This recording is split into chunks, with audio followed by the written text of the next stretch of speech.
마태복음 12장을 가서 보십니다. 31절, 32절을 한번 보십니다.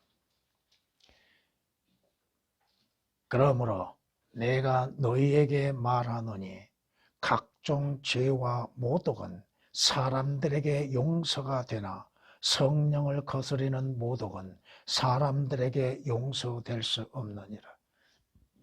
또 누구든지 인자를 거슬러 말하는 자는 용서받을 수 있어도 누구든지 성령을 거슬러 말하는 자는 용서받을 수 없느니라. 이는 이 세상에서나 오는 세상에서도 마찬가지니라. 아멘. 성령 모독죄에 해당하는 것.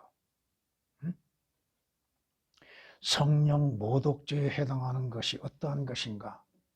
개혁은 성령을 회방하는 것을 얘기합니다. 여러분들에게 주어지는 그 보면은 그 사람들에게라고 하는 것이 오역이 된 것이 표시가 안 됐을 것입니다. 사람들에게. 그러면은 지금 성령의 모독죄, 성령을 거스리는 모독죄를 지금 범할 수가 있는가?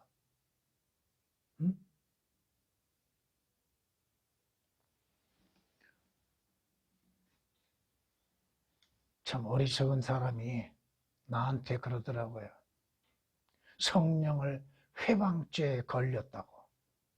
왜 성령의 회방죄에 걸렸어요? 네가 믿고 있는 것이 잘못 믿고 있다.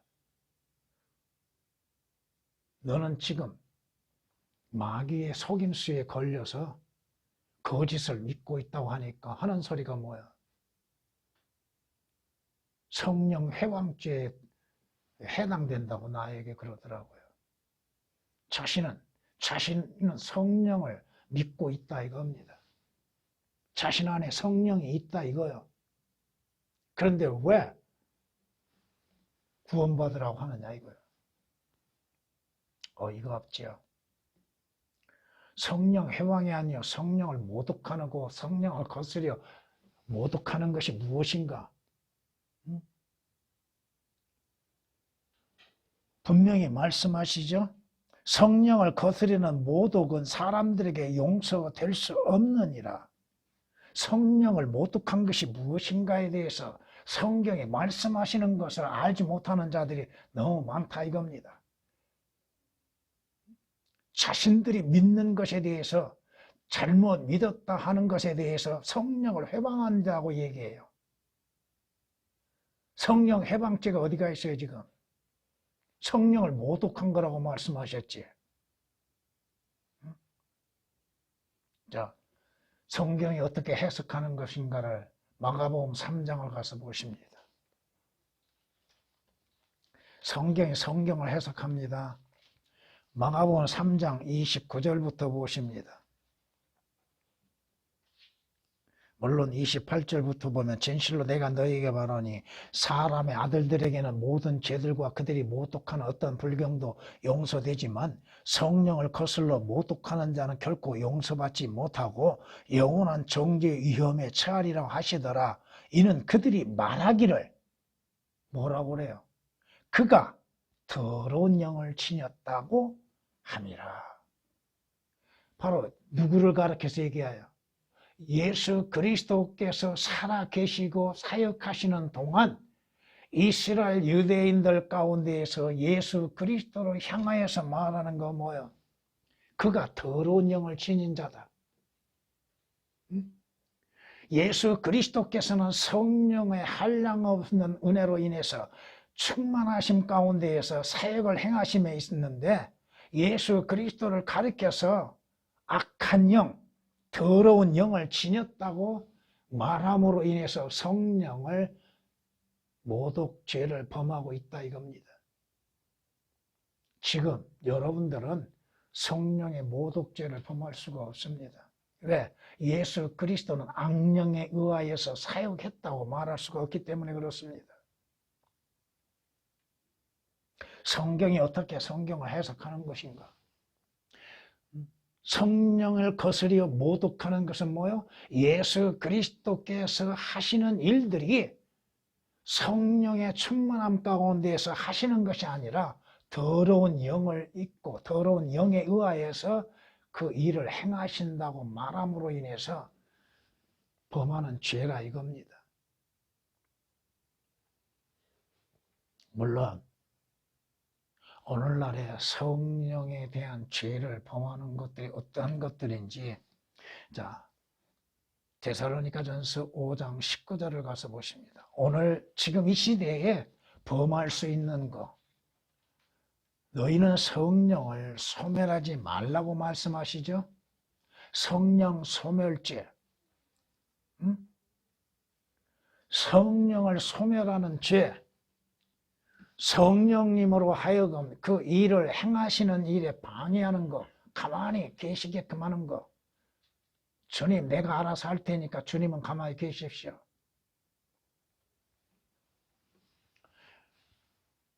에베소서 4장 30절을 가면은 성령님에 대한 죄를 범하는 것이 있으니 하나님의 거룩한 영을 슬프게 하지 말라고 말씀하시죠. 너희가 그로 인해 구속의 날까지 인치심을 받았느냐. 성령님을 슬프게 하는 것. 성령님은 인격을 가지신 하나님이십니다. 그 인격에 대하여서 우리 스스로가 알지 못함 가운데서 성령님을 하나의 도구로만이 생각하고 있는 자들이 있습니다. 성령님이 누구이신가? 삼위일체 하나님이십니다. 그분은 창조주 하나님이시며 거룩하신 하나님의 영이시요 의로우신 하나님의 영이십니다. 그분은 진리의 영이십니다. 그런데도 성령님이 하나의 도구로서 생각하고 있는 사람들, 성령을 슬프게 하지 말라고 말씀하시죠. 또한 스테반이 증거했던 것처럼 사도행전 7장 51절 말씀을 보면은 너희 목이 곧고 마음과 귀에 할례를 받지 못한 사람들아, 너희가 조상이 한 것과 같이 너희도 늘 성령을 거역하는도다. 성령을 거역하는 어리석은 죄악들, 성령께서 말씀하시는데 성령을 쉽게 순종하지 아니하고 성령의 인도하심을 거역하고 있는 자들,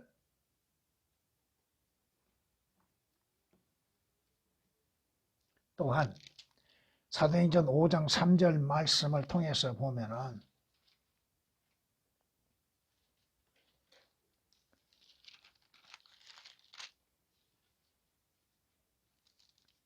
거짓말함으로 인해서, 하나님께 거짓말함으로 인해서 성령께 거짓말하는 거, 우리는 거짓말할 수가 있죠. 누구에게 거짓말하는 것이야 지금?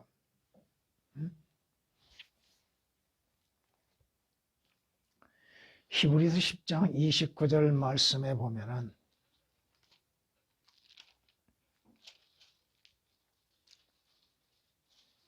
하나님의 은혜의 영을 모욕하는 자들이 있다고 하는 것입니다.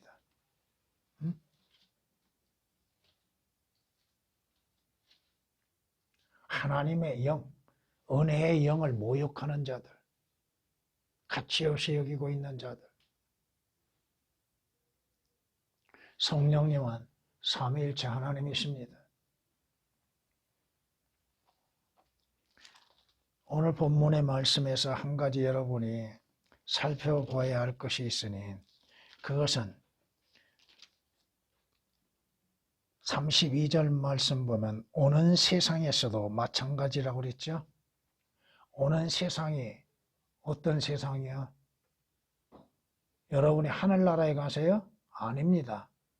오는 세상은 천년 왕국입니다.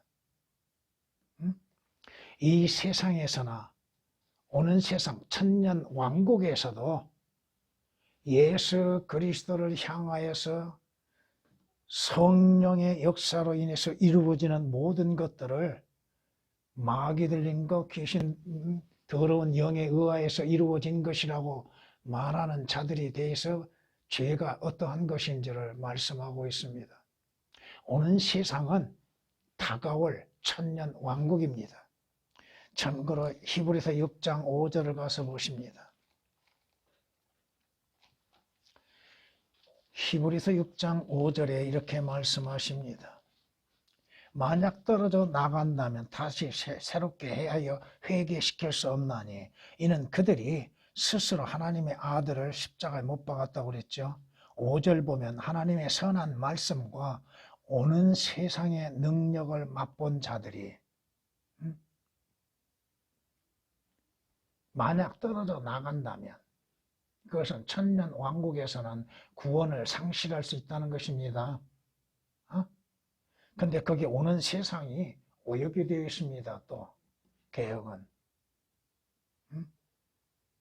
그건 하늘나라가 아니에요. 오는 세상은 천년 왕국, 예수 그리스도께서 만왕의 왕으로서 재림하시어서 왕으로서 모든 나라들을 다스리고 통치하시는 때입니다. 자, 히브리서 2장 5절을 한번 봐보세요. 그분께서는 우리가 말하는 바 오는 세상을 천사들의 지배에 맡기지 아니하셨다고 그랬죠. 오는 세상이 어떤 세상이요? 천년 왕국입니다. 주님이 통치하시는 천년 왕국.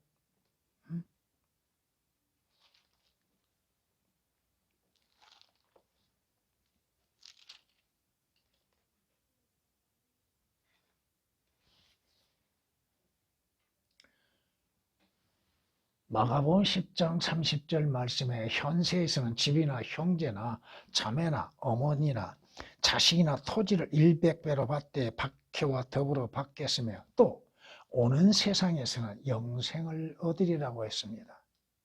오는 세상에서 영생을 얻으리라. 마가복음 10장 30절 말씀은 그 오는 세상에서 영생을 얻으리라가 개혁은 또 오역이 되어 있습니다. 그 오는 세상은 어느 세상이야? 주께서 만왕의 왕으로서 재림하셔서 통치하시는 천년 왕국 시대를 말합니다.